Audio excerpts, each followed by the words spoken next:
Hello, Esperto Voce. We are going to be working on a special project, so you're going to need somewhere out there, pull it out of your folder because we're going to be making markings in this today.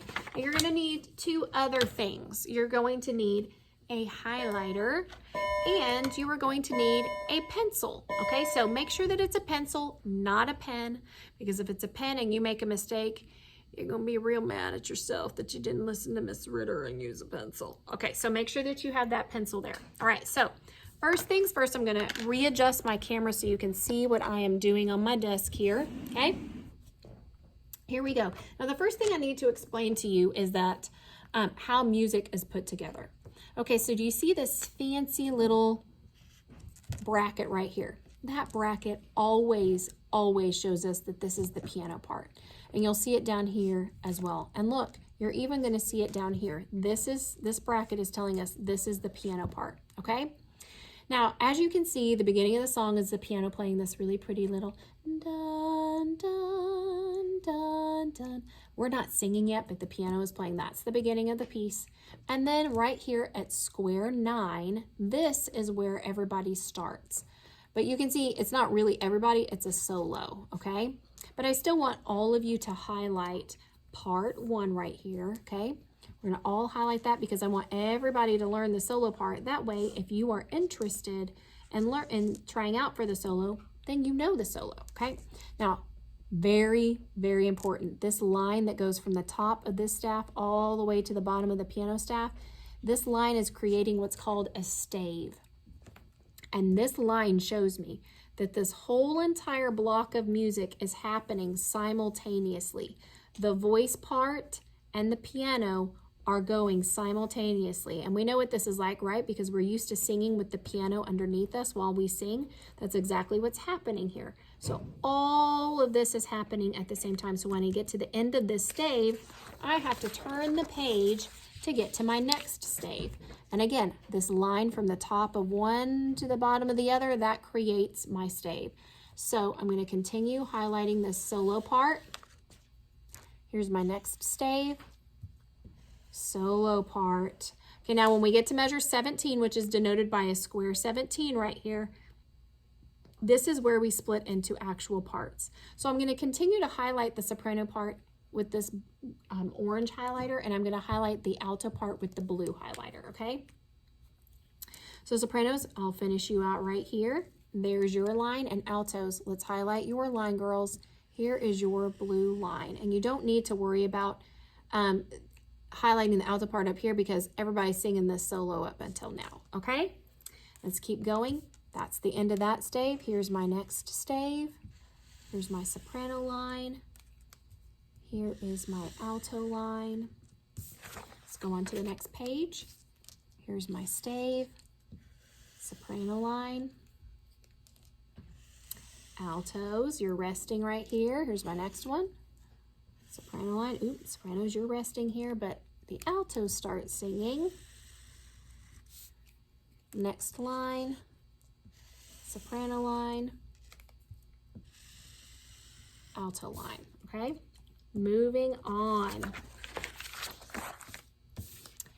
Here's my stave, soprano line, alto,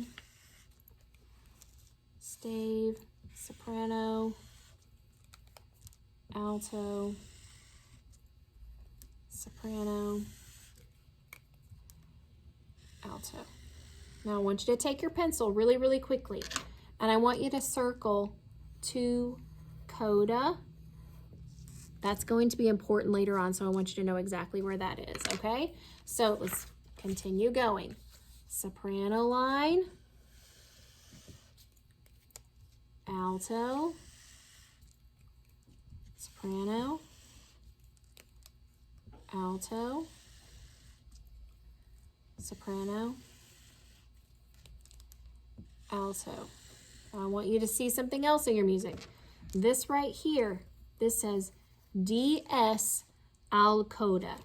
DS is Italian for da segno, and da segno means the sign, or as I like to say, design. Okay, so this stands for design. So we're going to go back and we're going to find where the sign is in the music. Are you ready? Okay, so let's turn back and let's see if we can find some fancy little symbol in our music. Okay, I don't see anything on this page. Let's go back to this one. Let's see. Oh, I see it right here. That is what the sign looks like. That symbol right there at measure 25. Okay, that's what we were looking for. So when we get to this section right here where it says DS al coda, it's telling me to go to the sign, then the coda. So I'm going to flip back to 25 and I'm going to continue to sing until, remember when I told you to circle the coda?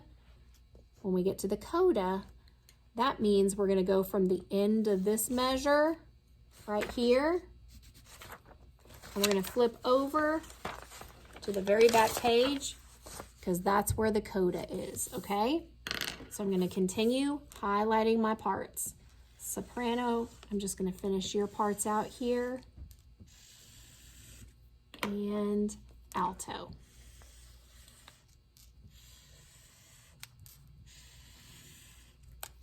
So let's go through that roadmap one more time, okay? I'm going to sing through the beginning, sing, sing, sing, until I get over here to the DS al coda. Then I'm going to go back to measure 25 where the sign was, or design, the DS, okay? And I'm going to sing, sing, sing until I get down here where it says to the coda. And then I'm going to flip over to the back page, which is where my coda is. And that's going to be, coda literally means special ending. And so at the very end, I'm going to go to the special ending. Okay, now I'm going to start numbering my measures. So remember I said the beginning of the music is right here where the piano is playing this beautiful intro for us. So this is going to be measure 1. Now you see this line, that's called a bar line, and it separates all of our measures. So it's ending measure 1 and beginning measure 2. So that's measure 2. Here's my bar line. This is measure 3. Now remember, this is the piano part. This bracket tells me this is the piano part. So this top line is the right hand, the bottom line is the left hand. So these hands are playing together. You've seen pianists, they play with 2 hands at the same time, okay? Bar line, measure 4. Now remember, this is all happening simultaneously. So when I get to the end of this line, I don't go down here and measure 5, 6, 7, 8. Remember, this is all measure 1, 2, 3, 4. So now I'm going to come down to the next stave. And this is going to be measure 5, 6. Here's my bar line. Here's my bar line. 7, bar line, 8. Okay, now here's the end of this stave, right? So now I've got to come to measure 9. And here's the nice thing. The editor of this piece of music put little markers in our music so we can see we were at measure 8, about to label measure 9, and we are correct. Look, they match up, okay? And then here's our bar line, measure 10, bar line, measure 11. Now remember, all of these vocal parts and the piano part, they're all happening simultaneously. So this is all measure 9, this is all measure 10, this is all measure 11.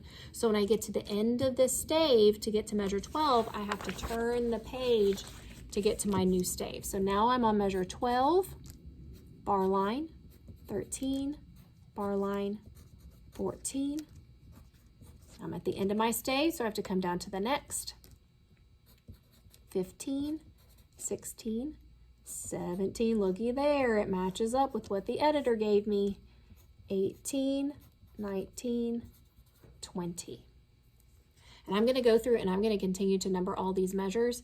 If I go too fast for you, don't forget this is a video, so you can pause until you catch up with what I've done, okay? And then push play again and continue going. 25, look, it matches up with the editor's 25.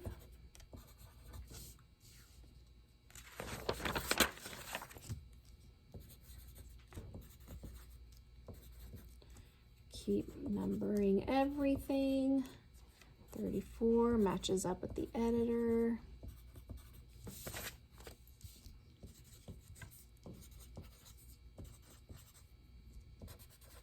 That's going to be really important that you have all of your measures numbered, because in every single rehearsal, recording that you listen to, you're going to hear me refer to measure numbers. And it just makes our rehearsal go so much more smoothly and efficiently, because rather than calling out page numbers and stuff like that, I can just call out measure numbers, and we can all turn to the same exact starting place. So when you get to the end of your music, you should have measure 56, okay?